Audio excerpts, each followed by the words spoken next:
Welcome back. So, we are back to our Escaping 2020 series, and this is day 2 of the weekend. We are going to carry on from the topic we started yesterday, and I'm going to read you a comment that a viewer left on yesterday's video, which pointed out a few of the little deficits, the areas that, unfortunately, I really overlooked yesterday that we're going to get into today, along with a few other threads that I've picked up from viewer comments. So, we will get started when we come back.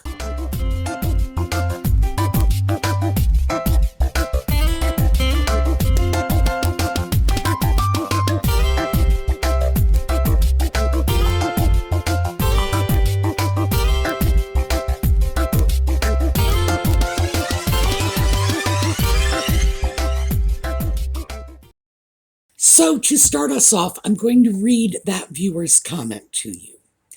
And this came from Susan Ashcroft. And she writes, "Thank you, Sue, as always. It's my pleasure, Susan. This is the kind of talking I needed to hear.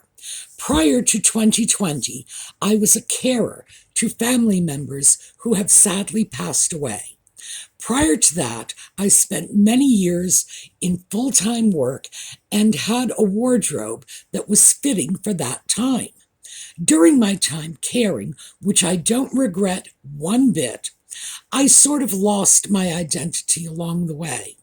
And when my last dear family member passed away unexpectedly a few months prior to all that went on in 2020, I was in a state of grieving, but also trying to fathom out my identity. I was making a start and had some plans when March 2020 hit us like a ton of bricks. Sadly, I was one of the people who had to go into shielding alone, and while I coped with things such as keeping a routine, my wardrobe got ignored and still is so badly neglected. So thank you for giving me a kickstart, and even if it is only window shopping for the moment, I need to find my identity again and what I want to feel both comfortable and stylish for me and my ever-changing figure, thanks to ongoing health issues." So, Susan, thank you so much for the comment, because this really did just point out a few things that I had neglected yesterday. In my defense, let me say this is a big topic, and it's very hard to cover everything in 30-minute videos. But yes, maybe if I talk really fast. Some of the points that Susan brought up was that things happen. We do very often feel our identity slipping away from us. For her, it was caring for sick family members. For others, it's things like retirement, when a big piece of our identity is tied up in our profession. You know, somebody says, what do? You don't say, gee, I bake cookies for the church bake sales and I go fishing with my grandchildren. No, you usually say, I'm a secretary, I'm a teacher, I'm a construction worker. That's how we tend to self-identify. So as we get older and we leave employment, it's almost like somebody says, what do you do? And it's like, I don't have an answer, you know? And of course, you know, that was a rhetorical, you know, because I know, you know, we all know. You hit a certain point in your life and it's so glaringly obvious to you that you have spent your life as somebody's child, somebody's spouse, somebody's parent, or, you know, your job. We tend to self-identify by the stuff that's going on around us rather than the stuff that's going on inside of us. I'm not sure what that says about us. I'm not sure how healthy it is, but it is what we do as a society. So when we start to look at self-identity, as Susan rightly pointed out, we start looking at our wardrobe. Does the package I am in present the me I want you to see? It's logical. She also mentioned body changes. For a lot of us, it's weight changes, and I thought we would talk a little bit about that too. I also thought that I would share with you how I deal with my fantasy shopping, which is rather related to weight changes, body changes, but it's also my organizational method. So let's see, let's start with weight. First of all, never buy clothing that doesn't fit you. Do not buy clothing for the body you hope to have in a month, in 6 months, in a year. That is practically guaranteeing that you will waste your money, you will buy something, and you will throw it away, you will give it away, it will end up in a thrift store or the Goodwill. It's just that simple. No one really knows what is going on in the future. We don't have crystal balls. So that alone should be enough to tell us we need to get clothing that fits us now, that we need to remain realistic. Having said that, I still wardrobe shop even when I am not happy with what my body looks like, even when I am saying to myself, oh, I just need to get out and walk and I'll take some of this excess weight off. Maybe so, but because I hate wasting money, and I mean, you know me, frugal is my middle name. So the idea of going out buying something that might possibly fit me at some future date is just not how I do it.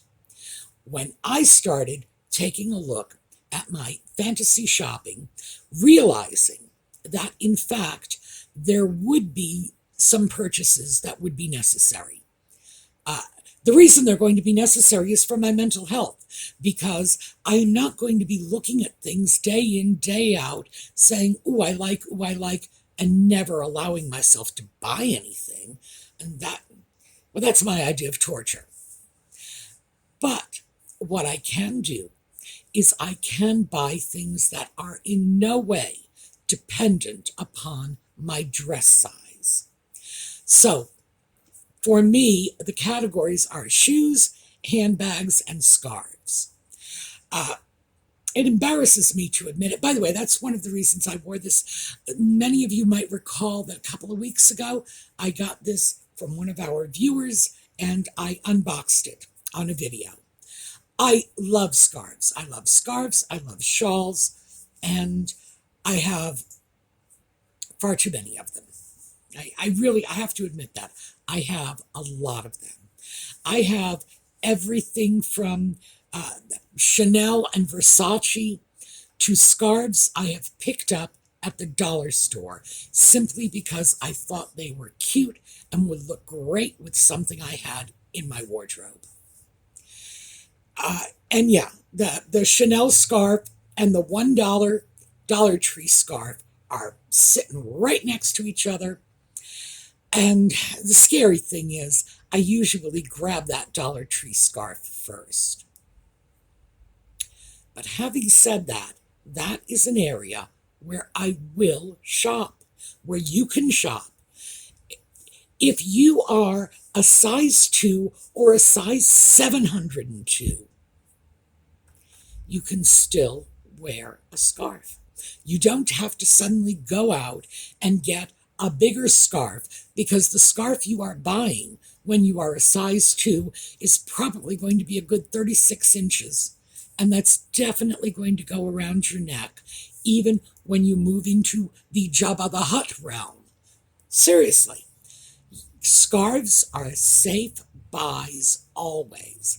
And see, I'm lucky. I have a fondness for them. Not everybody likes scarves, however. So the other thing I buy is bags. I don't buy a lot of handbags, although I don't know. No, it's not a lot compared to people who buy a lot of handbags. When I was younger, if somebody said handbag, what came to my mind was the one single handbag I owned. I never cared about handbags. I simply saw them as a necessity, something that I needed to store my keys and my wallet and, the Kleenex and whatever else I wanted to carry around with me. But I was never a handbag freak. I've eventually just moved into that realm of, I would like handbags. I would like something pretty. I would like something nice. So I don't actually have like a boatload of handbags, but I do have, I'm going to take a guess and say about 10 that I have acquired over the last 20 years. Because when I get a handbag, I will take care of it. I will put it away. I will make sure it's in good condition so that I can keep it for 20 years or 30 years or whatever. And every now and then I will look around at my clothing and say to myself, gee, I don't have a navy bag. And I really should, because I have a lot of navy clothes in my wardrobe. And that's just an example. And then I will start adding a navy handbag to my little wish list. And eventually I may find one, I may buy it. And that is enough to keep my need for retail therapy, like money changing hands, that part of it, at bay for a while. Especially if I can convince myself that I really want to shop around and get the perfect bag. That's where my OCD really has some positive benefits. It can keep me from spending money if I think that whatever I'm looking at might not be absolutely perfect. And then I'll go off on a trek looking for the perfect handbag. But we all know ourselves, and we all know the little tricks and the little games we can play on ourselves to keep our worst impulses at bay. So that's my trick. Bags, scarves, shoes, all of these. By the way, that's probably why I had to get rid of so many hooker shoes a few weeks ago. That is how I can deal with whatever need I have to go out and get new clothing when I am not comfortable with the size that I am, and when I am convincing myself that, I'll lose the weight. Don't worry, I will. Now, keep in mind that may not happen. In fact, statistically speaking, it's very unlikely to happen. But if that's my little fantasy, then I need to find other ways to deal with shopping.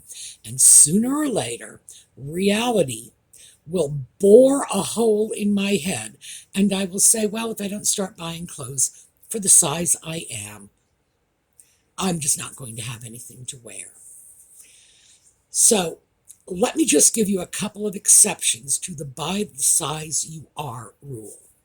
Sometimes people will have gained or lost a lot of weight through transitory situations like illness, for example. You end up getting sick, you lose a lot of weight. You know that when you are up and around and feeling yourself and no longer, in a miserable sick state, when you don't feel like eating the food you ought to be eating, eventually you will gain at least some of that weight back. And I respect that. That is a legitimate, I should be careful what I buy now because this is not where my body's going to be in 6 months. If that's the situation you are in, then when you are buying clothes for now, consider fast fashion. Consider the fact that you will probably be changing your body type very shortly. And if you just need to make sure you are covering yourself respectably, this is the perfect situation for fast fashion. In fact, it's probably the only justifiable situation, other than, for example, small children who are going to outgrow their clothing in 6 months to a year. The problem with fast fashion is it's cheap, it's trendy, it won't last. The trends won't last, the clothing won't last. So it's inherently temporary. But again, it's cheap. So if you have this sort of temporary need and you can fill it cheaply with temporary items that you know are not going to last, they will not stand the test of time, but you don't need them to, then that absolutely is a legitimate reason for getting involved with fast fashion. Other than that, of course, I would say no. That's not what you want to do. Those are not the best pieces to spend your hard-earned money on. If you are looking to spend money on something, you are almost always better off getting better quality items that will stand up for a long period of time, that will be in your wardrobe for many years. And I know on the surface it sounds like, oh, well, those are expensive. Well, if you're buying them brand new, probably. If you're not looking for sales, probably. But if you are a savvy shopper, keeping your eye out for sales, taking a look at what you can buy on the resale market, and even if you don't have good resale shops in your own community, remember there are always places like eBay and Etsy and other places, Poshmark, the Real, for example. You want designer fashions? You can go there and get a lovely Chanel dress if you want. You will not be paying the full retail price, but you can do it. You can get excellent deals simply by going over to the secondhand market. And you know how I love thrift shops. I love thrift shops for everything. The only thing I will not buy at a thrift shop is underwear. Oh, and maybe if I have my teeth pulled, I wouldn't buy dentures. That's one of the things my grandmother always said. Never buy dentures in a thrift store. It's like, what, like somebody was considering that? Well, the fact is that as long as it's not underwear, and that's just psychological. There's no legitimate reason for saying that. It's just a psychological aversion I have to wearing underwear that someone else has worn before. Sorry about that. But clothing, oh my, yes. Especially because I really like vintage and antique clothing pieces. My favorite piece in the closet, which by the way doesn't fit me, is a suit from the 1950s. I love that little bugger, and I should probably do something with it, but I'm not emotionally ready to part with it yet. It's just way too pretty, way too 50s. You can get some terrific bargains, and I would absolutely suggest that rather than waiting until you eventually fit into the clothes you would like. Oh, guess who's here with me now? Yes, did you see him scooting by? Instead of waiting until your body matches the clothes you like, get clothes that match the body you have. So certainly consider this. Now, I also wanted to show you how I deal with my fantasy shopping, because I didn't do that yesterday, and I probably should have. What I do is I create a folder, and I will show you. Here you go. So I have a folder, and this large folder is called wardrobe. And in that folder, I have little subfolders. And it will be things like shoes, bags, scarves, whatever. So what I do is when I have made a purchase, if I have made the purchase in person and it hasn't been an online purchase from an internet catalog, I will snap a photo of it.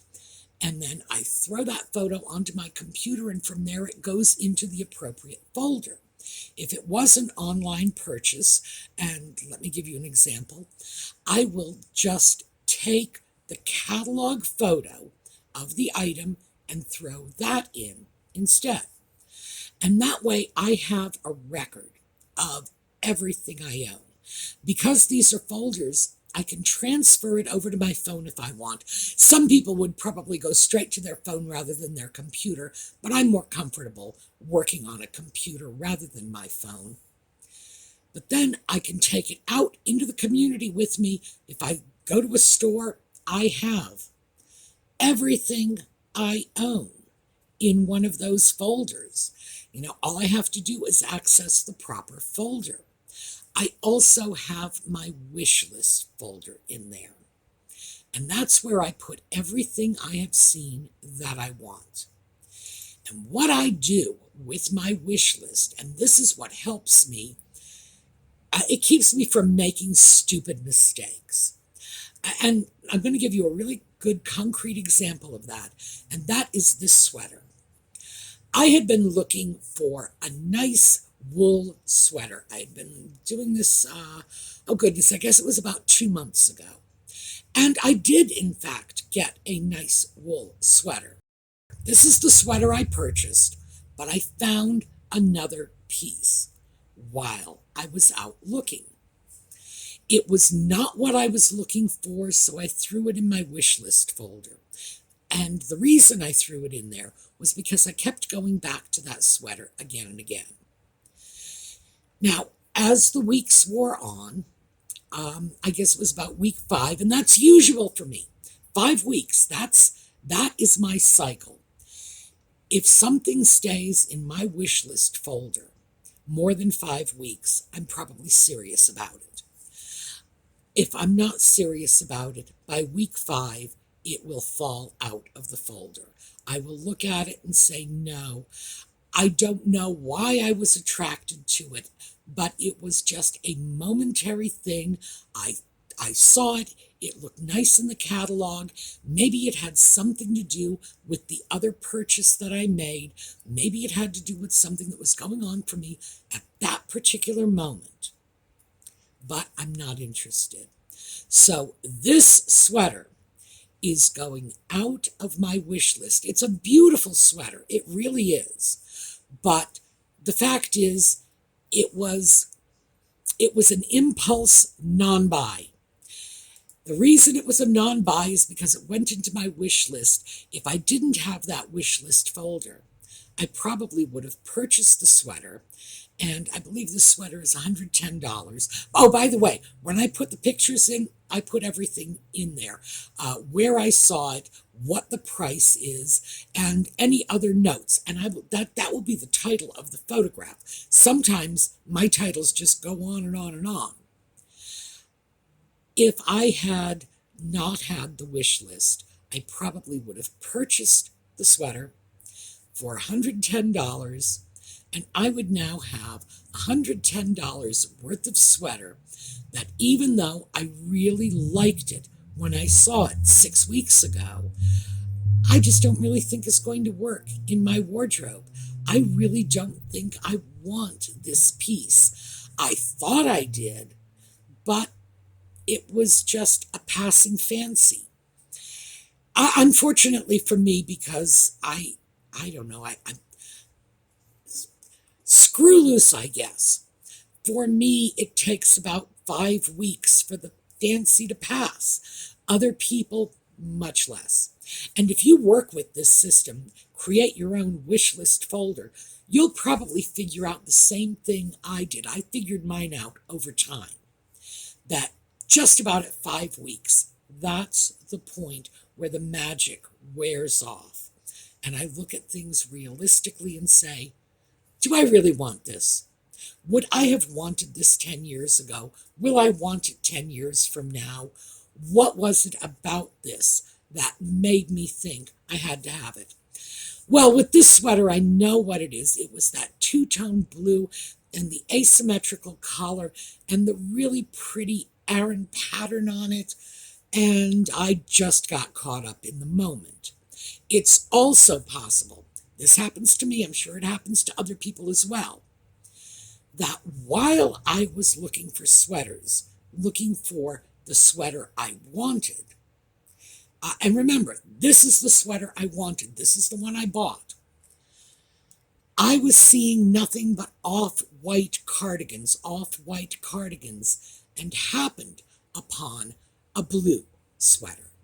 And it could very well be that just the simple contrast of this very different looking blue sweater against all these very, very standard off-white cardigans, that's what captured my fancy. It wasn't about the sweater. You could have put any really interesting sweater in there, and I would have gravitated toward it because my mind was overloading on white cardigans. Very simple. So that, and by the way, that is a legitimate scientific observation. That's not just me. They've done research that if you show someone, we'll stick with sweaters for a moment, if you show someone a white cardigan over and over and over again, different styles, whatever, but all white cardigans, and throw a green one in there, they will pick the green one as the most attractive. And it's not because they really think it's the most attractive. It's just because that one is different. And so there's scientific research to explain why I liked that sweater in the first place and why it was inevitable that once I came out of that particular space, I would say, no, not so much. And don't get me wrong, it's a beautiful sweater. It at $110 for an Aran sweater, and this is from Ireland. It's a good deal, no question about it. So I am not trying to diss this sweater. There was a reason I said I like it in the first place, but there was also a reason that after the magic wore off, I said, no, this won't work for me. It's pretty. I may like to look at it. I may want to leave it in my wish list folder for a while longer, but will it come home with me? No, I'm afraid not. So for those of you who really have trouble controlling your impulse purchases, I would say grab any one of these techniques. Satisfy your impulse purchases with some inexpensive scarves, or try keeping something in your wish list for a while. Find out what your magic wearing off point is. As I say, for me, I know from experience, it's 5 weeks. 5 weeks and things start to fall out of my wish list. If it's in there for 6 weeks, it's usually in there for good. So I hope that has helped a little bit. I do want to say, because I want to go back to the whole identity wrapped up in our clothing. And I think we're probably going to need to revisit this a little more, because this is a way of brightening our lives. There's a reason that over the millennia, clothing has become so decorative, so distinctive, so much of an industry. We respond to this on a psychological level, and our response is strong. And this is not just, my opinion. Again, research. We actually have scientific basis for these conjectures. So when we start to look at improving our mental and emotional outlet, believe it or not, a trip to Dollar Tree and grabbing a scarf for $1 can really do wonders. So I did want to have a chance to throw that out. And remember, the takeaways here are shop for your current size, not for what your size is going to be in the future. If, in fact, because of extraordinary circumstances, you are in a situation where your current size is not your permanent size, then remember, fast fashion. This is where it is useful. It's probably the only legitimate use of fast fashion. So don't be afraid to grab a few fast fashion pieces, but do not spend a lot of money. All right, yes, I will. God, I'm sorry. Totally distracted because we had to deal with this. Do you want to turn around and look, or you just, all right, no. All right, he just wants to sit here, and I can talk around him. This is a legitimate use for fast fashion. Do not expect your fast fashion pieces to last for a long time in your wardrobe, because it's not likely they will. And once you stabilize back in your regular size, the size you are when you are not sick, then try to go back to more permanent fashion choices, more sustainable fashion choices, better quality pieces. And then finally, don't be afraid to play games and trick yourself, which is what my little wardrobe folder series is. I trick myself out of making purchases that I may end up regretting because I do want to think things through. Impulse buys never work out for me. They do not. I got like 69 years on this planet, and I'm telling you, I do not think I have ever had an impulse buy I did not regret. So I need to find ways to trick myself into waiting. And that folder system does it. That wish list folder does it. Buying a $1 scarf will keep me from buying a $110 sweater. So it's well worth it. All right, and we got the baby here. Can you, all right, no, I'm just gonna, yeah, all right, yeah, well, if you let me get around, see right here, that's where his old boo-boo was, and the hair is growing back beautifully. He is doing much better. He has not been staying out for long periods of time, and he's not gotten into any more fights. So I'm hoping he learned his lesson. But yes, this is, by the way, the first time Audie has come out to be with us for these videos, and I think 2 weeks. Do you want to say hi? Here, I'm turning you around. There you go. Say hi. Yes, I know. Oh, and please notice the white whisker. We're getting more and more of those. I think my little boy is getting old. All right. Do you want to say goodbye? No, he's not going to. But he's not leaving either. That is what I have for you this week. We're going to take a look at a slideshow on the way out. Audie sends his love. And, all right, he's leaving now. Audie sends his love, and we are hoping you all have a really terrific week. We'll see you next time.